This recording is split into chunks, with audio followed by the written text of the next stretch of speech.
मागील भागात त्या जैनवाड्यात मयुरीच्या कुटुंबानंतर आता एक नवीन कुटुंब राहायला आलं होतं. त्या कुटुंबात 9 जण मिळून राहत होते, म्हणजे नवरा बायको आणि त्यांची 7 मुले. त्या बाईचं नाव होतं सुरेखा चव्हाण आणि तिचा नवरा दिनेश चव्हाण. त्यांना तो वाडा खूप कमी किमतीत मिळाला होता. त्यांच्याकडे मयुरीच्या कुटुंबाप्रमाणे चिक्कार पैसा नव्हता. ते खाऊन पिऊन सुखी होते. पैसा जास्त नसला तरी त्यांच्या दैनंदिन गरजा भागविण्यासाठी त्यांची ओढाताण होत नसे.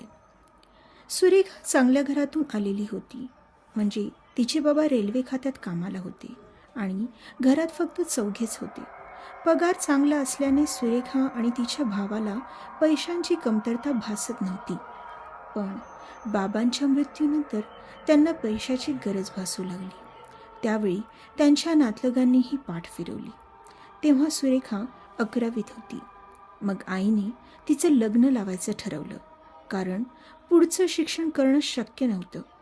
तिचा भाऊ 7वीत होता, त्यालाही शिकवणं गरजेचं होतं. म्हणून मग आईने तिच्याच मैत्रिणीच्या मुलाशी तिचं लग्न लावून दिलं. तीही त्याच्याच गावात राहायची.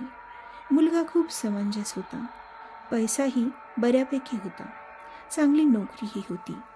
पण एके दिवशी अचानक त्याचा अपघात झाला. त्यामुळे तो तब्बल 1-1.5 महिना दवाखान्यात होता.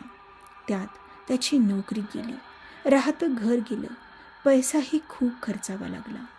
मग त्यांची परिस्थिती खालावत गेली. त्या दरम्यान सुरेखाच्या आईचाही मृत्यू झाला. सासरे तर लग्नाआधीच वारले होते, पण सासूबाईही आता आजारी पडल्या. सुरेखा घरबसल्या पापड, लोणची, चटण्या करण्याचं काम करू लागली. तिथूनच थोडंफार भागलं जायचं. आता दिनेशही पूर्णपणे बरा झाला होता. त्याने आधीच्या जागी कामासाठी विचारलं तर त्याला नोकरी मिळाली, पण पगार तेवढा नव्हता. घर भाड्याचं होतं, पण सगळं सुरळीत चालू झालं. पण काही दिवसांनी सुरेखाची सासू वारली. सुरेखाला दिवस गेले होते आणि लवकरच तिने एका मुलाला जन्म दिला. सुरुवातीला ते बाळ नॉर्मल होतं, पण जसं जसं ते वाढू लागलं, दोघांना कळून चुकलं की ते बाळ मंदबुद्धी आहे. त्यांना फारच वाईट वाटलं, पण तरीही ते त्याचा चांगल्या प्रकारे सांभाळ करत होते. हळूहळू दिवस सरत होते. सुरेखाला पुन्हा एकदा दिवस गेले. काही महिन्यांनी तिने एका वेळी 3 मुलांना जन्म दिला. दोघेही खूप खुश होते. त्यांना आता 4 मुले होती. त्यांचा संसार सुरळीत चालू होता. तब्बल एकाच वर्षात लगेच सुरेखा तिसऱ्यांदा गरोदर राहिली.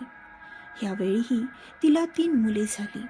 त्यात 2 मुली आणि 1 मुलगा होता. आता एवढं मोठं कुटुंब सांभाळणं कठीण जाऊ लागलं. सुरेखाने आपलं घरगुती काम सुरूच ठेवलं होतं. पुरून उरत नव्हतं, पण कमी भासत नव्हती. एके दिवशी सुरेखा सामान आणण्यासाठी बाजारात गेली होती. तिला तिची मैत्रीण भेटली. गप्पा मारता मारता सुरेखाने तिची कहाणी सांगितली. मग तिने बाजूच्या गावातील वाड्याबद्दल आणि त्यांच्याच शेताबद्दल सांगितलं. ती मैत्रीण म्हणजे मयुरीच्या घराशेजारी राहणाऱ्या काकूंची मुलगी होती. तिच्या आईकडून तिला कळालं होतं की मयुरीच्या घरचे मागच्या 10 वर्षांपासून त्यांच्या वाड्यासाठी चांगला ग्राहक बघतायत. सुरेखाने तिच्याकडून त्याची माहिती घेतली आणि घरी आल्यानंतर दिनेशला सांगितलं. तिने त्याला पटवून दिलं की एवढा मोठा वाडा राहायला मिळेल, तेही स्वस्तात मस्त. दिनेशही तयार झाला. वाडा शेजारच्याच गावात असल्याने तो लगेचच दुसऱ्या दिवशी सकाळी वाडा पाहण्यासाठी गेला.